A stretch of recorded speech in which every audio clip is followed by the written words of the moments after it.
with protests in Africa.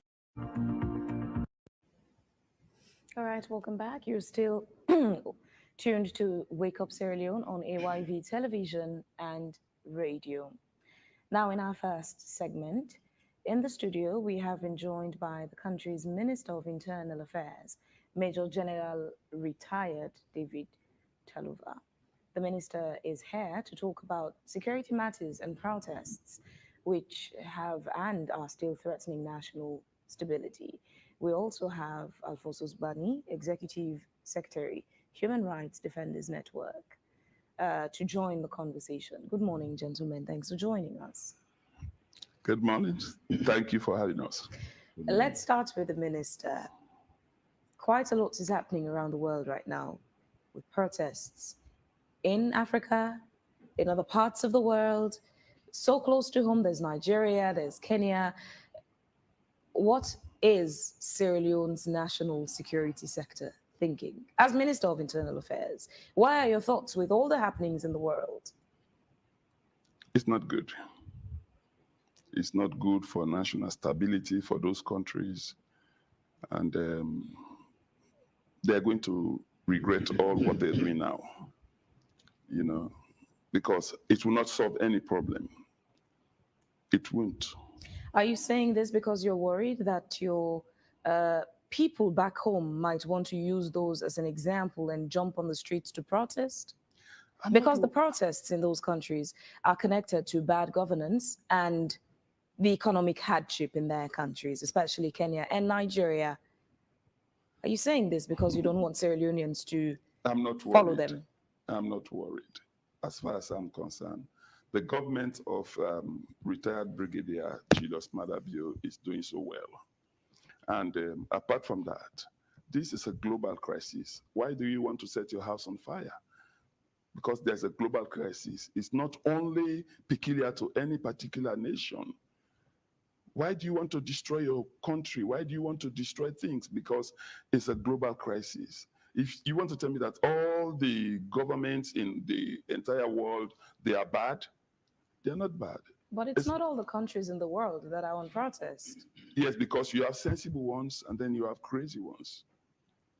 Those that are sensible will never jump on the street to fight, to burn houses, to loot shops.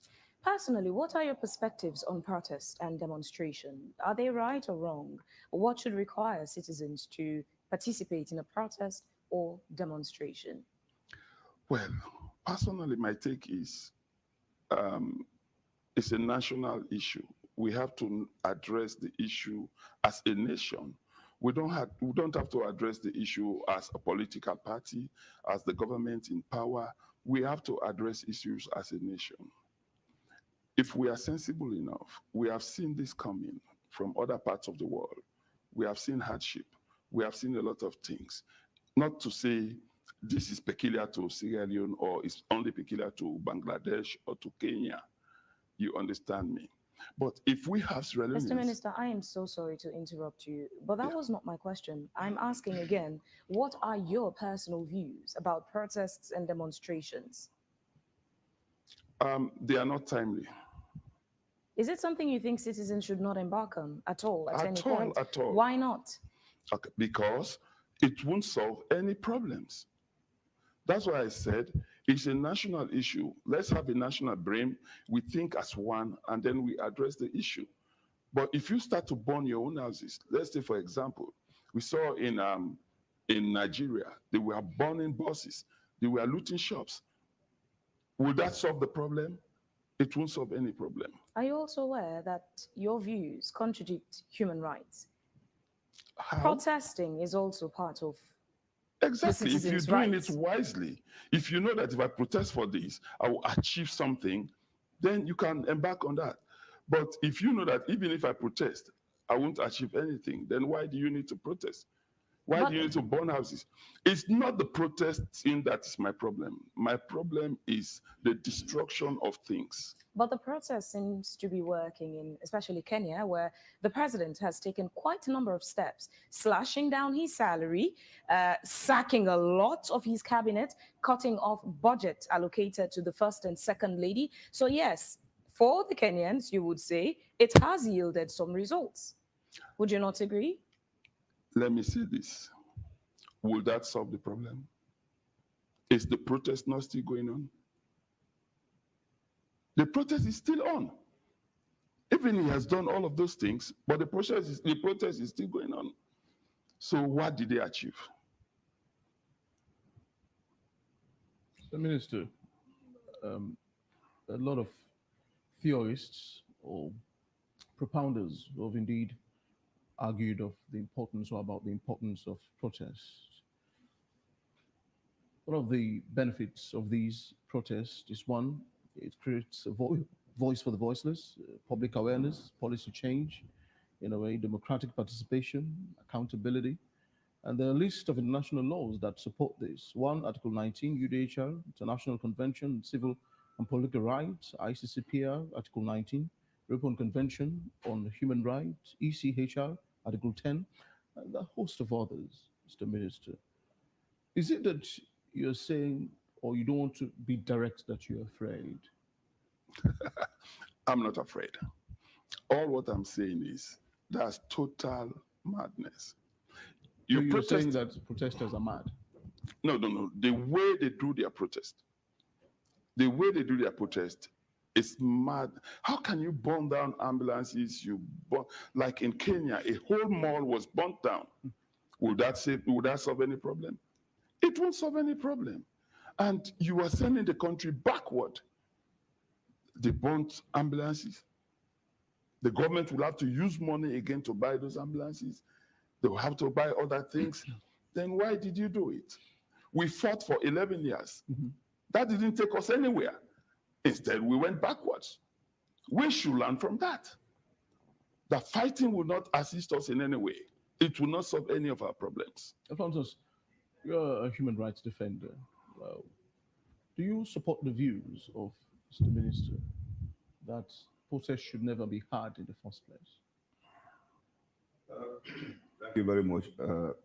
I respectfully disagree with the minister, and probably I appreciate the point from where he's coming, at least as a government official. And you have laid the premise from the international angle, making reference to the International Covenant on Civil and Political Rights, the Universal Declaration on Human Rights, the African Charter on Human and People's Rights. But probably let's a little bit, localize ourselves so that probably it will also help or inform our minister to look. If you look at chapter 3 of our constitution, it talks about the recognition and protection of fundamental human rights and freedom of the individual. And you go down to section 12, which speaks about the protection of freedom of association and assembly. That is where we are focused on our discussion. This is a fundamental human right that people have to demonstrate. And if I could remember, or I could recall, few weeks ago, the president said, a hungry man is an angry man. That phrase does not necessarily mean when your stomach is empty. There are people in this country that are hungry because of bad governance. They are hungry because of the economic situation. They are hungry because of the justice system. They are hungry because they are not allowed to exercise their fundamental rights on the freedom of association and assembly. So because they cannot enjoy that, it leads them to anger. And that is what is happening in Kenya. Because they were hungry enough, it leads them to anger, and that anger translates to desperation, and that's what we saw in Kenya. And if you look what is going on in Sierra Leone, even though the minister said it's a global issue, it's a global issue, but it's also different. The way you conduct or the way you handle the situation in your country will ensure or will create the opportunity for citizens to see the understanding or to reason with you as a government that you are doing something. But if you do not control yourself, looking at how you spend the state resources, how you respond to situations in your country. There is no way citizen will reason with you. And that will lead to what we saw in Kenya. And so freedom of association and of assembly is a fundamental human right, and it is embedded in our Constitution, Chapter 3. Mr. Minister, a week ago, most local newspapers reported that ECOMOG forces had landed in Sierra Leone. Is that true? And why are they here? Well, you will not say ECOMOG. ECOMOG, yes, we have ECOWAS. ECOMOG was formed for Liberia and Sierra Leone. Maybe if they do come to Sierra Leone, they will come in a different capacity. They will not come as ECOMOG. But let me address what Mr. Bani was saying. No, you haven't. Are they here or not? Some of them are here. They've been here since 2011. Okay. We have the ECOWAS base here. That's the logistics base. So they have been working here since 2011. What are they currently doing? What characterizes their work at the moment in contemporary Sierra Leone? What normally, why they form the ECOWAS task force, we call it ECOWAS task force, is to look at countries that may have problems, and then they will go in to stabilize that. Okay. That's why we have the ECOWAS standby force. We have seen that worked in the Gambia, Banjul. We have seen that worked in Guinea-Bissau. So they are always around. You wanted to address this? Yes. Mr. Bani was saying there is no freedom of association in Sierra Leone. But can we have any example to say where government stop people from associating to any of these other things? We don't. We have never done anything like that. We have never stopped people from doing what they want to do in as much as it is within the confines of the law. You know, we don't seize human rights. We don't abuse rights of people. The definition of the law at times it's somehow extensive, you know, and monopolistic. I know that. But there are several protests that have been stopped in Sierra Leone, gatherings that have been invaded, yes, people arrested. Even the Bar Association quite recently. You know. Yeah. Did they apply did they apply to say we want to protest or we want to do whatever? They didn't. If you want to protest for something. You protest for something that has gone wrong. Let's say economic crisis. Economic crisis is all over the world. Isn't that a good reason to protest? Then the whole world should just jump on the street and protest because it's all over the world. So in that case, Mr. Minister, you're saying, just to confirm so that people understand, you're saying that people should not protest on account of economic hardship in any country. In any country, because it's all over the world. Look at Kenya. They are burning their own houses. Instead of building the economy, now they are destroying the economy. Does that make any sense? No. Look at Nigeria. They are burning down houses. They are burning down shops. Does that is that protest? Is that what we call protest? Alphonsus, what we've seen with the protests, especially in, let's look at the Nigerian situation. A few days ago, I saw a video where some of the Nigerians were celebrating the military and they were begging them to overthrow the government, saying they're tired with their elected government. They want the military to overthrow. Quite an interesting video. Then also juxtapose that to Kenya, where the people had been crying. They had made their concerns heard, but no action was taken. When they jumped on the street, all of a sudden, President Ruto could figure out solutions to some of their problems by taking some of those drastic actions. The question is, why would governments need to wait for their people to need to go out on the streets on a protest before they figure out certain solutions to some of the problems that the citizens complain about? Before I could respond, I really want to bring to context so that Mr. Minister will look at the scenario to understand the angle we are coming from. And he's suggesting that people should not demonstrate because of economic situation, because it's a global issue. Now, let's just narrow it down to the home. Mr. Minister, you have your family at home. The kids at home don't know how you walk. When they are hungry, they cry. Are you suggesting that your children should not even cry if nothing is at home? That's what you are bringing. Or if the other houses are not feeding their people, your kids are there, you should not grumble. Say, Dad will want to eat because the other surrounding neighbors are not feeding their relatives. That is not a very good example.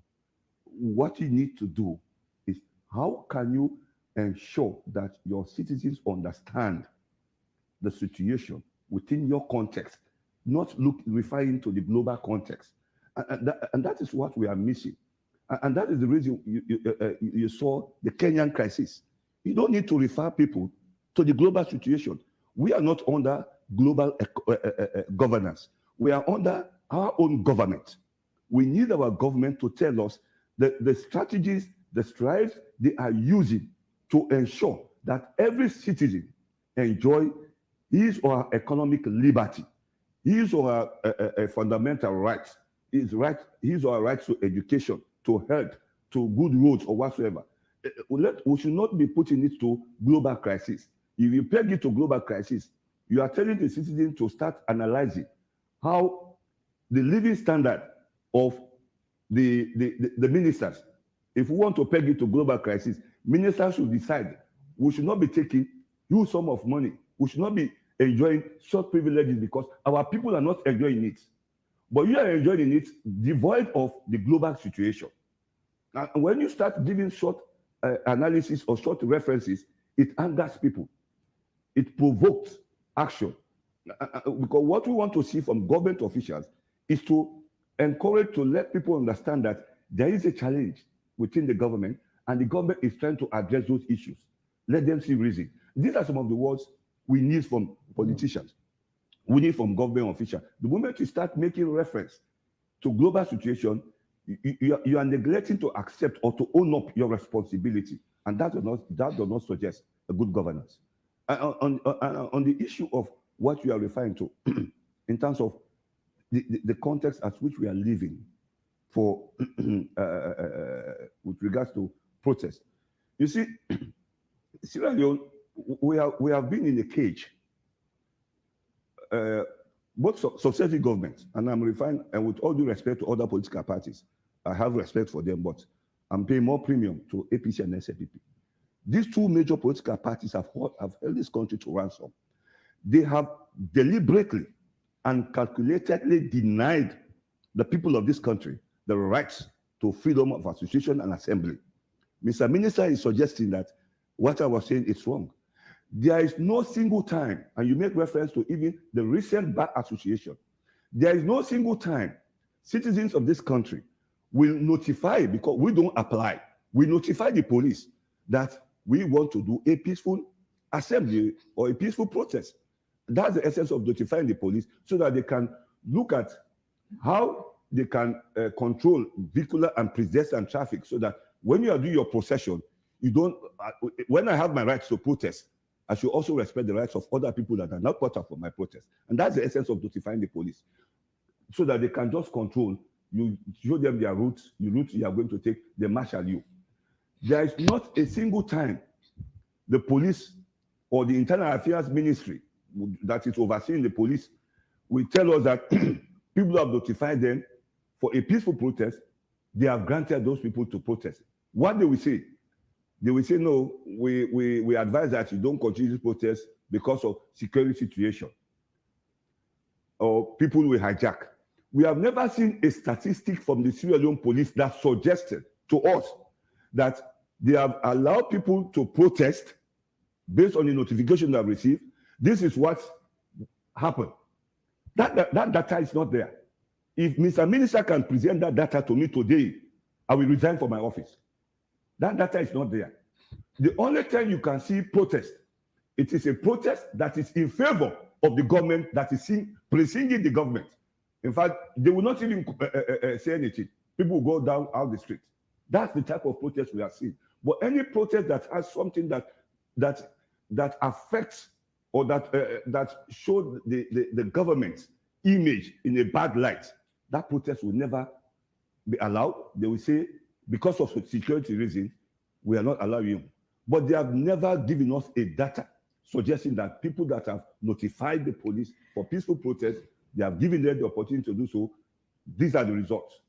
We need those data. Alphonsus, on the flip side as well, we've seen these countries where protests are ongoing. The UK itself right now is dealing with quite a bit of a nasty situation there. We've seen that these protests, many times wherever they happen, leads to very nasty situations. Yeah, I will give you examples. Well, I appreciate the UK issue. These are spontaneous. You have spontaneous protests, and spontaneous protests. This is a culmination of anger people have. So if I don't organize it, people just move out spontaneously. And I will give you a spontaneous process that we have organized in this country that led to what people are enjoying now. Minister is enjoying now. We had democracy in this country. That's the May 8th incident. When we march to the house of Fode Sanko, our colleagues died. No government have ever made that particular day as a day to recognize our human rights defenders that gave their lives for that particular day. That is a spontaneous protest that yielded fruit in this country. Why are we not talking about protests? Why are we not enjoying it? They are now enjoying the sacrifice our colleagues did that particular time. SLPP and APC are enjoying those benefits. The same ministers, none of them were on the streets. None of their relatives endured the pain we did at that particular time. And today, when you want to protest, in fact, they will call now civil society as evil society. We are not evil society at that time. Now we are evil society when we want to exercise our fundamental freedoms and rights. But that's unfortunate. But the conversation on human rights has another side of the coin: rights and responsibilities. Of course.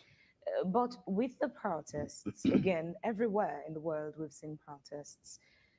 The people who are the organizers of the protests and the police or even the military who would come to intervene many times cannot contain the nastiness of the situation. You'll find people get killed, property get damaged, buildings get burned. Are we capacitated as a nation to handle such things? If we venture out into, say, emulating what Kenya and Nigeria is doing right now, do you sincerely think Sierra Leone can handle it?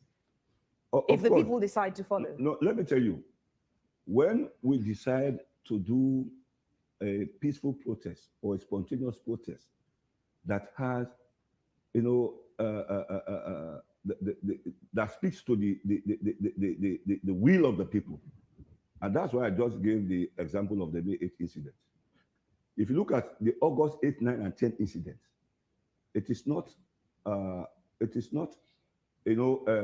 national issue. It's something like a regional, sub-regional area. If you look at the areas, maybe it could be more like a political aspect. And if you look at that, then you try to put it into political context, and you look at what you are referring to now, the situation in the UK.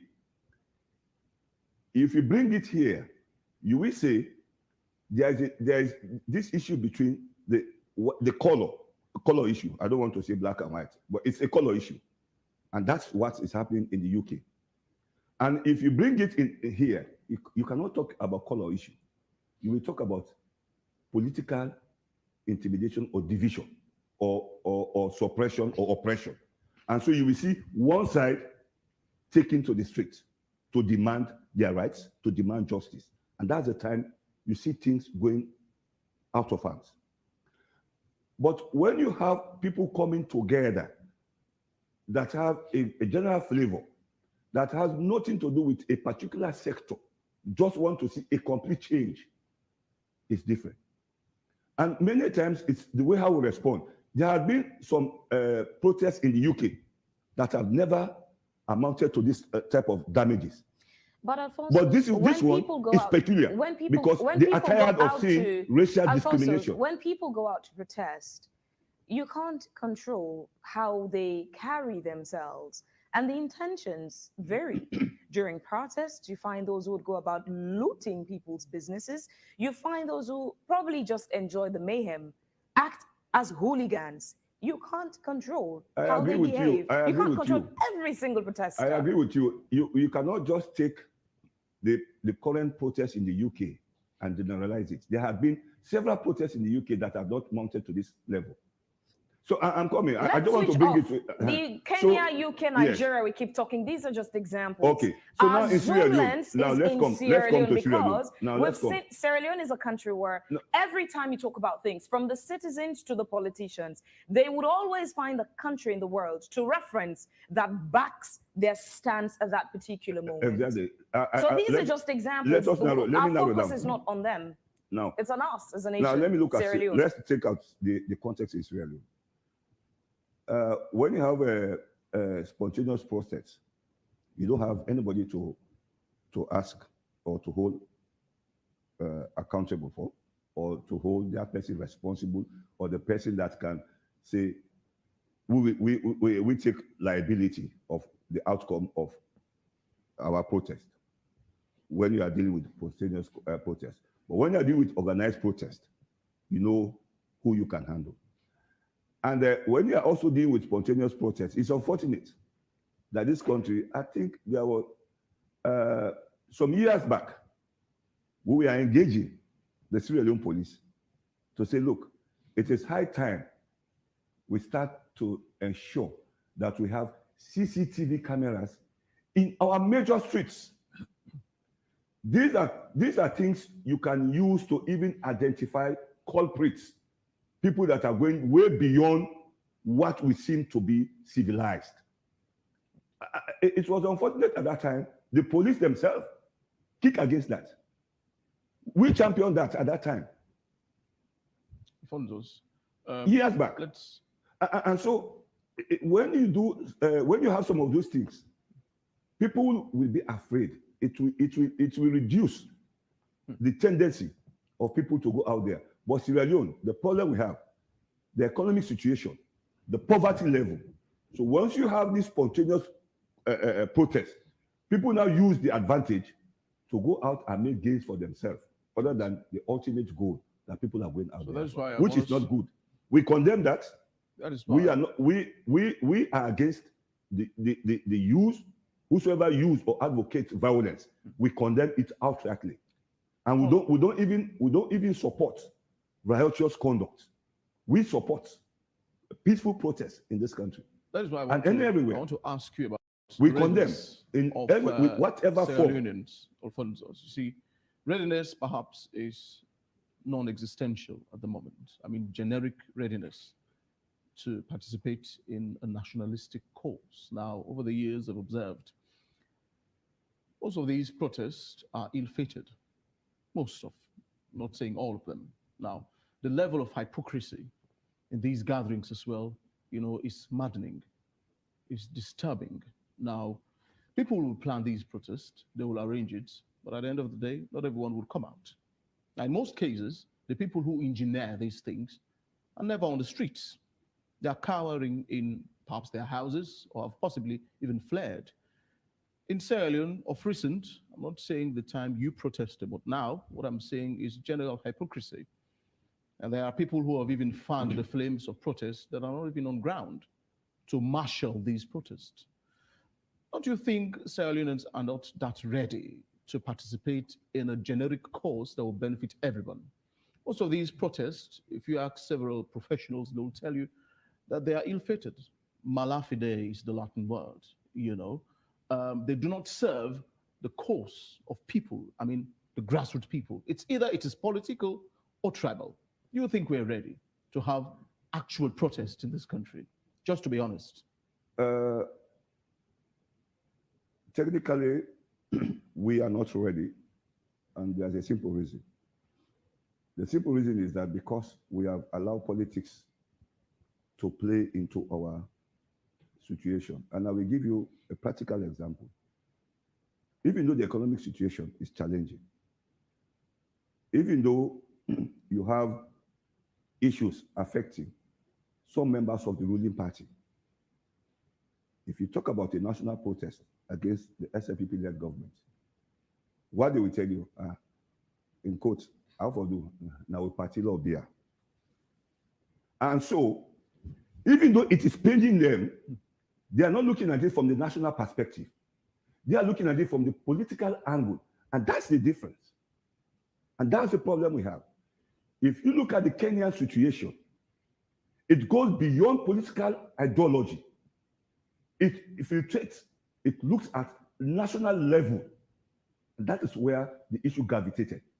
Unlike Sierra Leone, if it were in APC were in power, everything that happens, nobody within the APC membership would say will be protest. It's going to be from the opposition. That is the SLPP. Now SLPP is in power. People that are protesting, we will say they are coming from the opposition because the members from the ruling party will absorb the shock because it is their own political party. And that is dangerous for the country. You don't absorb the shock because it's a political party. You should absorb the shock because we are nationals. You should take action because we are thinking Sierra Leone. Right. We act Sierra Leone. We behave Sierra Leone, not as a political party. Let me hear from Mr. Minister. I want us to talk about, regional piracy on our waters in Sierra Leone. I'm giving you an instance or instances of these kinds of, attacks. Now, on July 22nd, 2023, two Chinese-owned fishing vessels, the Aliman and the Shanghai 2, were attacked by pirates while in Sierra Leone waters. The pirates, numbering around 8 in size, 23 crew members, including 6 Chinese nationals and 17 Sierra Leoneans, fled on the Shanghai 2. Now, the Sierra Leone Navy, yeomen, quickly alerted the forces, prompting a coordinated response with the Liberian Coast Guard and other regional, natives. Liberian Coast Guard intercepted the vessel on July 22nd after a 12-hour search near the Liberian coast. The rescue operation involved a standoff and a gunfire even at the moment, but they were rescued eventually. Another instance, an incident happened again on the 26th of July, the same 2023. A Sierra Leonean licensed trawler was captured by pirates, believed to be Nigerian nationals. So the question is, what are you doing to mitigate or better protect our waters? I wish you would direct that question to the Ministry of Defense because the Navy is under the Ministry of Defense. They will be in a better position to answer that question. Yeah. You don't have any idea? Well, we have police patrols, but that one is just within the exclusive economic zones. We don't go outside that. No. Anything outside that is the Navy. So now again, I think the head of ONS was here on Monday on this same program. Now we discussed several things, among which is the porosity of Sierra Leone. The level of Sierra Leone's porosity is frighteningly bad. As I said, the ONS's chief of staff, Mr. Kelly, was here on Monday, and he told us that there are at least about 961, crossing points between Sierra Leone and Liberia. And these places are all loose. How can we effectively manage security issues in Sierra Leone if the place is this open? yeah, I quite understand because borders fall within my own jurisdiction because I'm the Minister of Internal Affairs. But this is also a very big concern for the government of Sierra Leone, and people use electronic means to surveillance their borders. But we have not got to that stage yet. But we have plans. We have plans. We are doing a lot of consultation with other experts and other government bodies. As I speak, the chief immigration officer is in America, so we can learn how they're trying to control their borders, even though they're having a hard time with their borders. But we'll try to see how we can improve on the border situation. It's very, very difficult, if not impossible, to actually manage a land border that you have some houses, the front of the house is in Sierra Leone, the backyard is in Guinea or Liberia. It is difficult.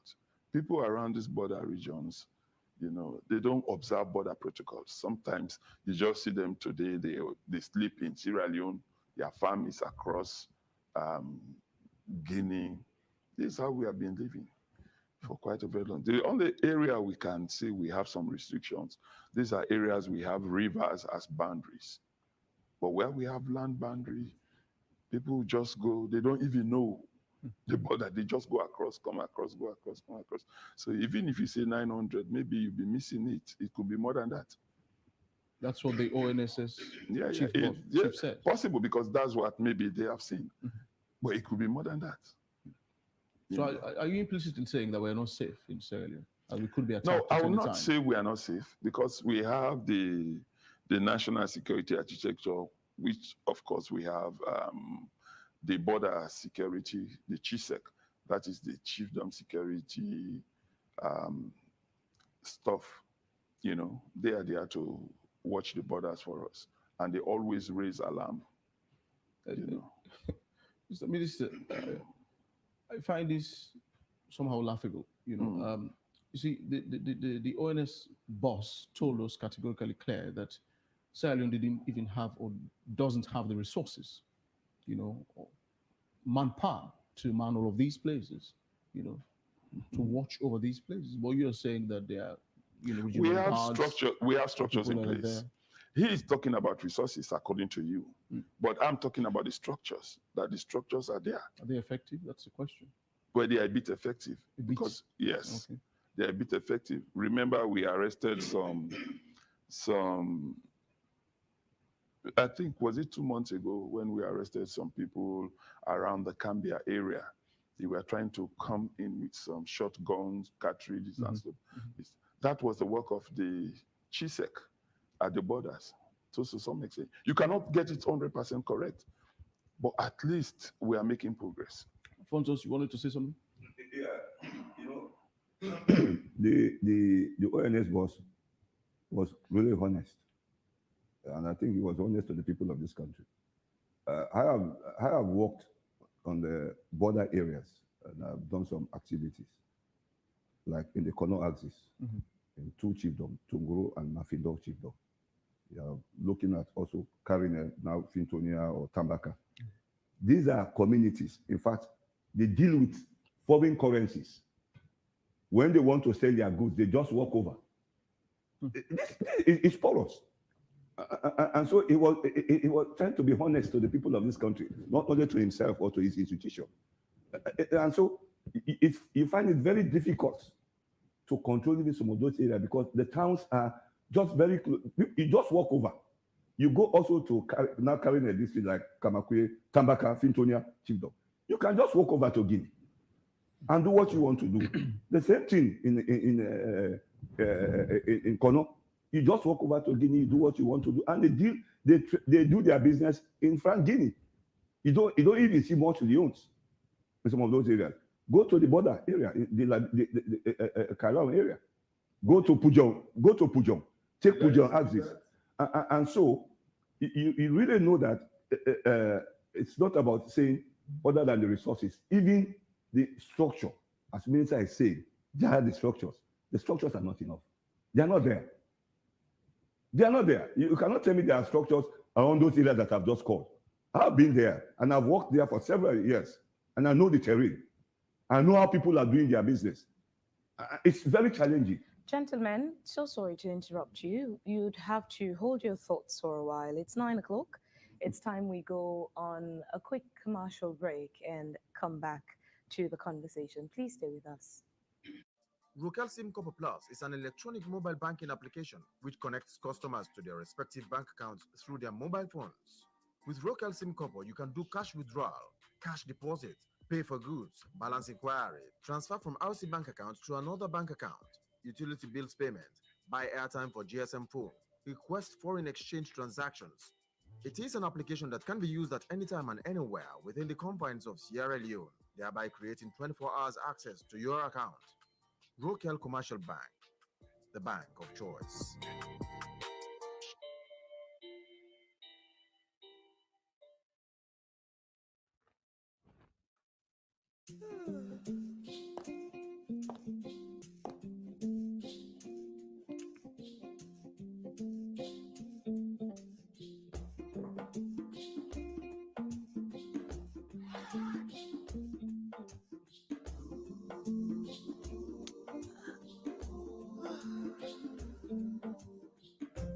feels good to see your face again.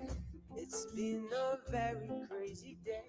The joyous feeling in the air when rain falls on a sunny day. Happy, yeah. Let the stars, let them roll. Enjoy. Leone's internal security issues. In the studio, we have the Minister of Internal Affairs, retired Major Taluva, and we have Alfonso Bani, Human Rights Defenders Network Executive Secretary. Uh, Before we left off on that break, you seem to have wanted to jump in on something. Yes. I just want to react to what Mr. Alfonso was saying, that people are suffering, ministers are enjoying. You know, it looks very strange to me. Take, for example, if I should tell you that ministers are working under difficult conditions, you won't believe me. How difficult, Mr. Minister? We do come to offices with our cars, private owned cars. If you check our salary, I will not say that to you, but you try to find out. You will know that ministers are one of the least paid people in Sierra Leone. Yes, that's the truth. Find out that. That's an assignment for you. And he was talking about the protest on the protest along the Spur Road. Was it 12,000 March? I could not remember the exact date. I'll tell you, Mr. Alfonso was not there. I led the rescue team that rescued a lot of Sierra Leoneans along Spur Road on that fateful day. A lot of them died. Most of them were women. You understand? You will not call that a peaceful protest. That was not peaceful. People lost their lives. So you will not say that protest was very peaceful. And you look at Sierra Leone, for example, even if you go to the market, if you put on a red t-shirt, people will label you as APC. You put on a green t-shirt, people will say you are SLPP. Everything is being politicized. And if you want Sierra Leone to allow people to protest, we have the bigger responsibility to ensure people are safe.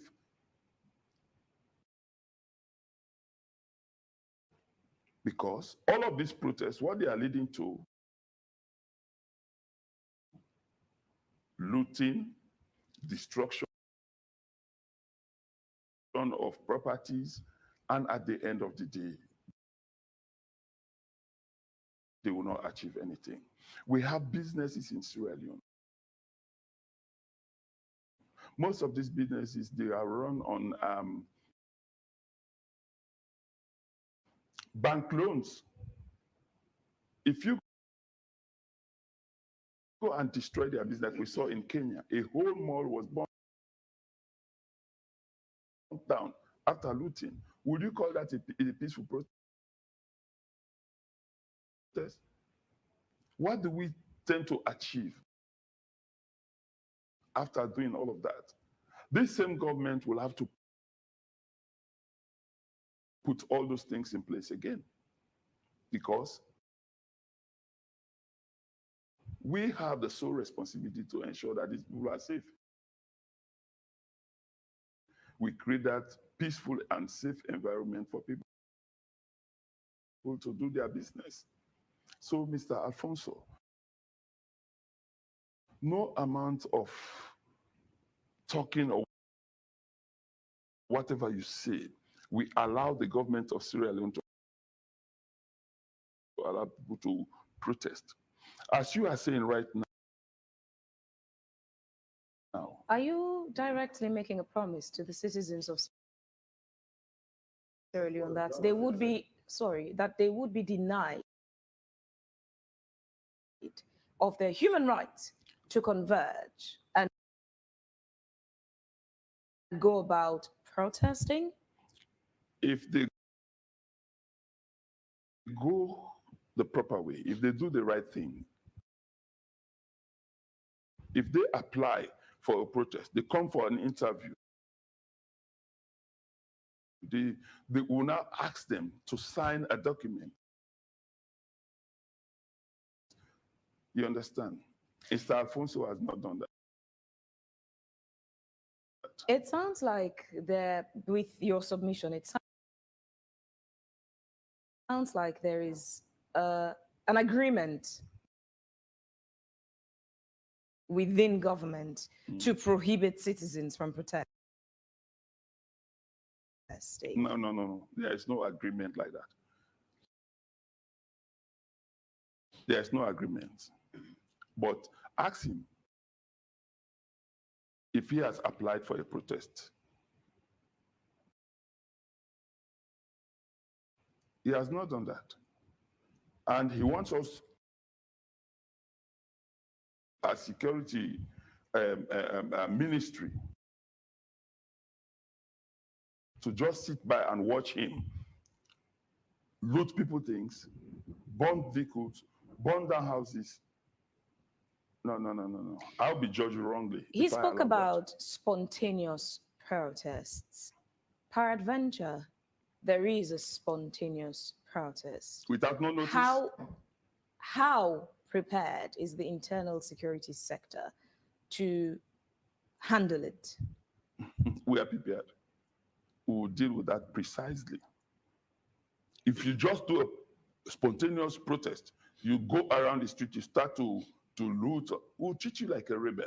We'll treat you like a terrorist. This country, we have constitution, we have the laws. If you want to do anything, go strictly by the laws.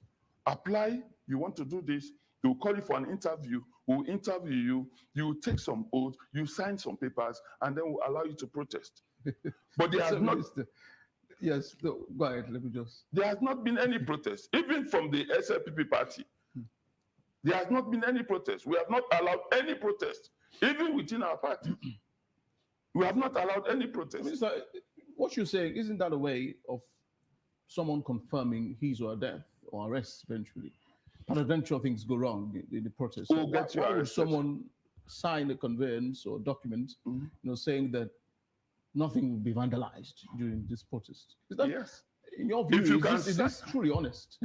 No, definitely. If you can sign a paper. It's hard to believe that there will be a protest which will not result in the vandalization of anything anywhere. It has never happened. It's not to be corrected. He is talking about a peaceful protest. If Yes, you know the protest is going to be peaceful, then come and sign our paper to say this protest will be very peaceful. Okay. Peaceful. If not, arrest me. Mr. Minister, just a quick question to you. This submission you just made, which part of our laws secures what you just said, that the protesters or intending protesters should come and sign a contract, memorandum of understanding, or commitment, undertaking, whatever it is you're referring to? Which parts of our laws gives the authorities, the police, or whichever it is, to go about giving permission for protest in that manner? Phoebe, and you know I'm not a lawyer. I'll not tell you exactly which part of our law says that. But all I'm saying is, if you want to do a peaceful protest, like Mr. Bani is saying that he wants to do a peaceful protest, let him come and make an undertaking that the protest is going to be very peaceful. But we know that protests these days are very violent. So we will not allow it. Yes, Alfonso, you wanted to say something? Yes, before I go to this issue of the signing document, I just want to respectfully talk to retired Major General Taluva that I take great exception to his statement, and I take great exception to the highest degree Which of these Which- statements? of the is it? issue on the May 8th incident, Okay. of which I was among. And he suggested he needs to present that proof to me. And I take great exception to that.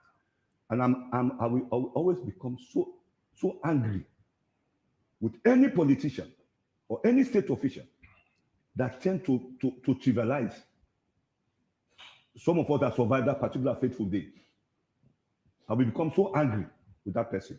And I take great exception to that statement with all seriousness. And I mean it. I just have respect for him, and we're in this particular area. I could have gone beyond what I was supposed to say, but I take great exception to that statement. It touched into my nerves and into my heart, because I know what some of us went through. Now, let me come into to the issue. If you take the Public Order Act of 1965, Part 3 that deals with possession, Section 17, subsection 1, 2, and 3, talks about how you seek for possession, how you notify the police. Section 17, subsection 1 talks about you notifying the police, either verbal or in writing, about your intent to do a possession. That's what we have in the Public Order Act. And subsection 2, the commissioner in that act, they refer to as the police commissioner, will now look at it and they will call you, you will discuss, they will look at the integrity, they will advise you as to how you process. And if everything works well, they will now say, okay, you go ahead, and they will provide marshal. And so subsection 3, if you do not go through all those process and you are in breach, you are flouted the law. That's the area, Patalova, that deals with public possession, part 3 of the Public Order Act of 1965, section 17, 1, 2, and 3. But notwithstanding that, and I will still continue to say that, there has never been a situation where even those people that use the appropriate channel by notifying the police, we have seen where the police have given them the rights to exercise their fundamental freedom of association and assembly. It has never happened. They will always use the word, in quote, for security reasons and for bad people to hijack. But they have never presented a data to us that they have given clearance to people to do their peaceful protest, and this is the outcome. That outcome has never been presented. And that's why I said, Mr. Minister, if that data is here, I will resign. I will resign forthwith in my job, and I will cease to be a human rights defender in this country. So I started human rights work since 1982 when we established Amnesty International in Sierra Leone. It's not a 4 days issue. It's over decades. So I know what I'm saying. Successive governments, APC and SFPP, have never given citizens the permission to exercise their fundamental rights and freedom. They will only allow people to go and dance that issues that favor them, period. Nothing else. So, okay. Go ahead. We'll just take a couple of our comments we've received on our Facebook page as we try to round off this segment and jump into the next. Hossam Conte says protests in Sierra Leone are always very disorganized, and it leads to serious violence, chaotic, and also leads to loss of lives and damage of property. Haji Amara Kebe saying, come on, we don't even have walking street lights, and now you're talking about CCTV cameras on the streets. They will be gone a few days. Even transformers and power cables are stolen, not to mention the CCTV cameras. Ostran Kamara says the politics of resentment that stems from grievances does not yield fairness in delivering. The political discourse has helped to channel their grievances rather than a choice of national cohesion, unity, and peace. The payback ideology must be a thing for museums, not in policy and decision making. Ethno-nationalist populism is the issue with those governing at present. Also, if ministers are complaining of poor wages, then why stay in the job? Usman Prince Solomon Kavon is saying the minister doesn't know what it means by internal affairs, because it is his job as internal affairs to protect the country and its territories. Usman Kavoni says, I was the person that suggested that people be held accountable for protest, at least in order to permit people for a peaceful protest. But there are no laws that state that someone should be liable for the outcome of a protest. Maria Brando is saying, despite being a retired military commander, Internal Affairs Minister seems not to have comprehensive knowledge on national security issues. Usman Kavoni says, we're always making progress and we're not there yet. And my question is, when are we going to be there? When it comes to porous borders, we just have to look at the Yenga occupation to know how lack, lack of structure of our security apparatus have been, yet they are ready to clamp down on peaceful protest, but not making our presence felt by our security forces. James Alex says, AYV, your line of questions is revealing the true nature of your intentions. Comparing the UK protest to Sierra Leone doesn't make sense. It's important to understand what the UK protest is about. I believe there won't be any respect for human rights in Sierra Leone anymore, because when the APC came to power, they also didn't allow any form of protest during their governance. The SLPP has followed the same path. Our country has come to a standstill because of these two political parties. Um, Ronald Beresford Ignatius Georgetown, it is not obvious to you, Mr. Minister, is it not obvious to you, Mr. Minister, that you ministers are not enjoying better than those who are supposed to provide for? Is your co-panelist wrong in making that statement? Remember, this is what you politicians have created: the divide and rule for the few, others over the many, and you think he's wrong? Usman Kavoni says Sierra Leone police always works for the sitting government rather than protecting the citizens and the country. The police doesn't act according to the constitution, but do whatever the politicians, judges, rich people, and people of higher caliber ask them to do. Janice Alex is saying, this minister sounds like a ruthless individual and someone who doesn't have respect for human rights. Okay, my last pick is from Abdul Rashid Dakona, who says, fellow Sierra Leoneans, please let us maintain peace and security. We only enjoy sustainable, I guess he meant there, development where there is total peace. Well, Mr. Minister, would you care to start? If you want to respond to a few of these questions. Yeah. People have right to their own opinion, and they have right to express whatever they think, comes from them. But this is about protest, and this is about national security. Should we allow people to go out there, vandalize people's shops like they are doing in the UK, like they are doing in Kenya, Nigeria, and Bangladesh? It's not proper. It's not proper. Mind you, most of these things, you don't use hardship to solve another hardship. What they're doing, vandalizing people's shop, looting people's things, we will not allow that. As a responsible government, there is no way we will allow people to jump on the street and start to loot things and start to destroy things. You don't know even this your AYB radio, whether it will be safe. You don't even know. So therefore, it's a collective responsibility for all Sierra Leoneans to resist a violent protest like is happening in Nigeria and Bangladesh. There is no way this protest will solve problems. There is no way they will create anything. And we have not seen anyone yet to say, okay, let us discuss. We want to do this protest. Let us apply. Let us seek the police clearance or whatever. No one has done that. Then why should we allow people to just jump on the street and start to destroy government buildings, private shops? It's not proper. So, Alphonsus? Let me just make reference. There was some time back a whistleblower in Kenya. Name is Michaela Wrong. She wrote the book, It's Our Turn to Eat. It's our turn to eat. That is what is going on in Sierra Leone. And that is what has been going on in Kenya. When the APC is in power, it's their turn to eat. The SLPP is now in power, it's their turn to eat. So if Mr. Minister, you are suggesting the contrary, I think you are making misleading statements. We all live in Sierra Leone. We know ourselves. I cannot call some ministers, but some of us know we have lived with people before they became minister. We know where they live. We know how they live.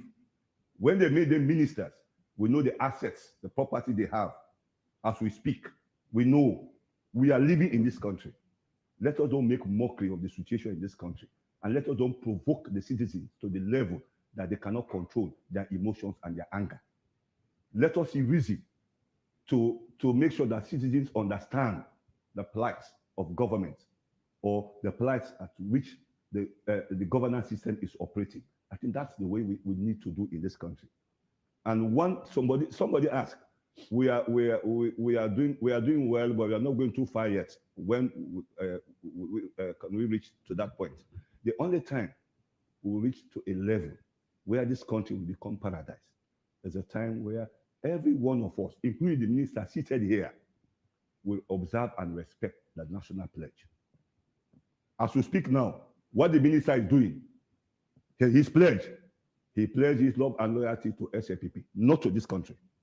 I will say with all authority, that is what they are doing. Anybody that is in the SLPP government, it is the SLPP, not the country. And there is nothing in that national pledge that talk about party. They said, I pledge my love and loyalty to my country, Sierra Leone. I vow to serve her faithfully at all times. How many times have they been doing that? When they are signing their document, Mr. Minister, that letterhead you use, on that letterhead, there is what we refer to as unity, freedom, and justice. That coat of arms is there. Have you ever thought of looking at the wording on that coat of arms, unity, freedom, and justice, in writing your letters? Thinking of that, making reference to the national pledge? No, the answer is no.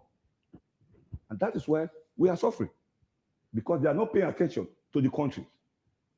And that's why Michael Wong said, it's our turn to eat. That's what they are telling us. It's their turn. This is your turn to eat. Another party will come again. Either sometime back, the APC will come again. It's their turn to eat. That is what you are telling us. Want to respond? Yes. You see, Mr. Alfonso, I respect you that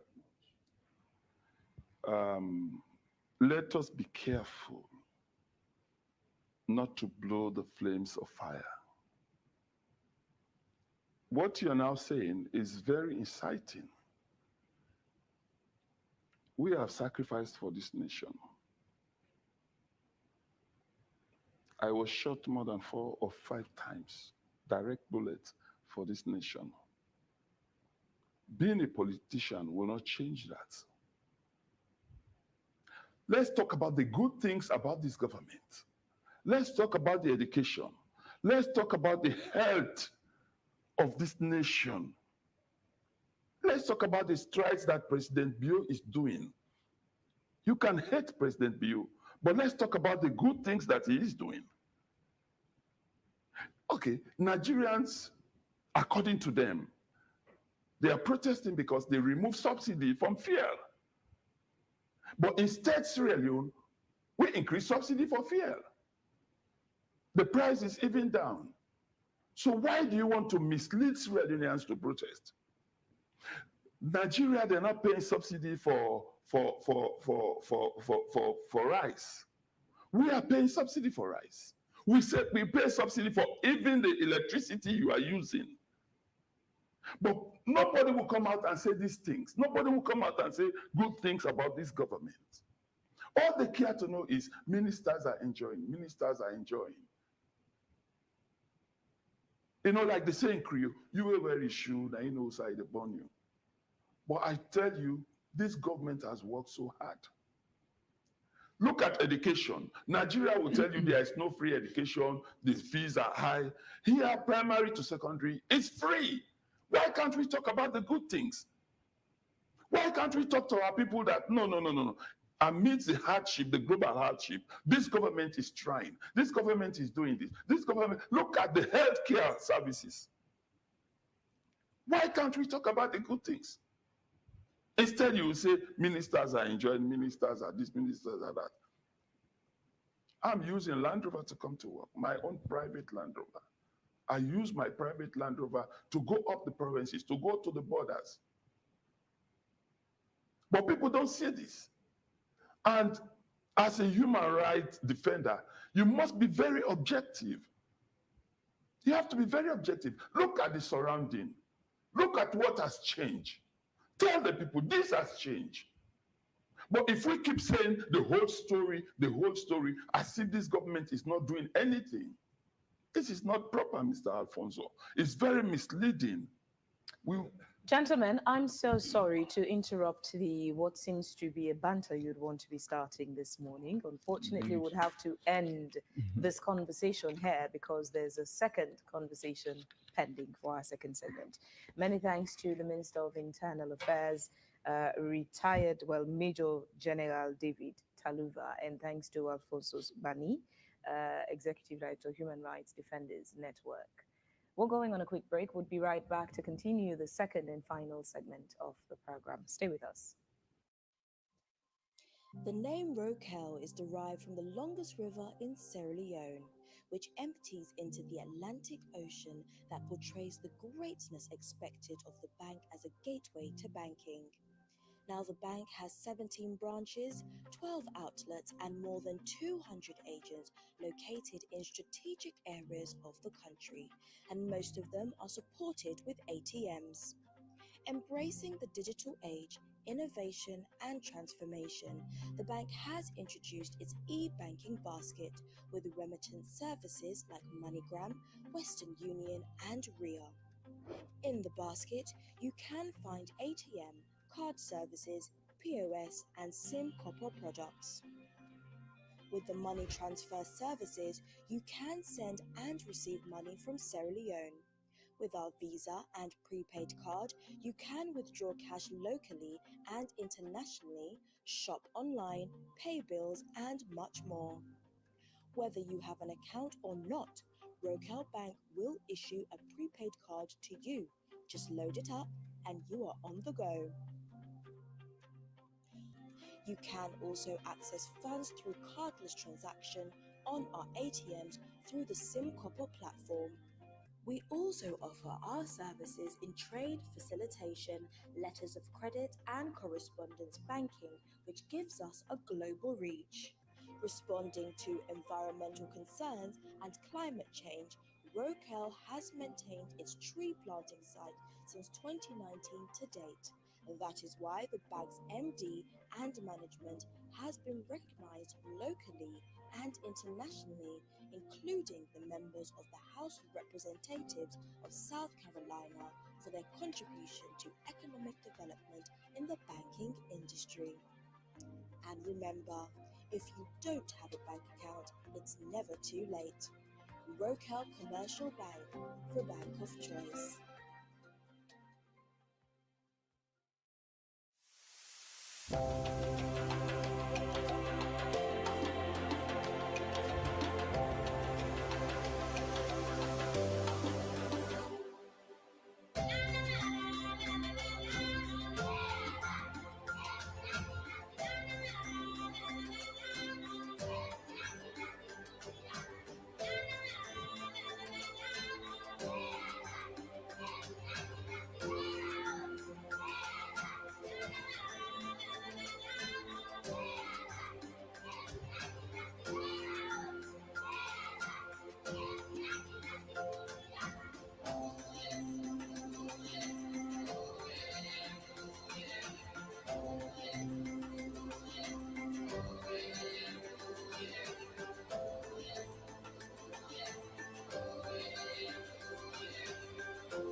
Feels good to see your face again.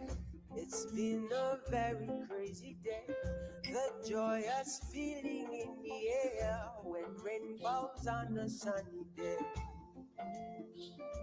Happy, yeah, yeah, yeah, yeah, yeah. Let the stars, let the road. Enjoy life's little pleasures with Maltina. Maltina. Share happiness. This is a different platform. TTPTV. Oh yeah. Unale we pledge, we love and loyalty to we sweet, sweet mama salute. Now we all come together as one. For tomorrow, now we go make salute.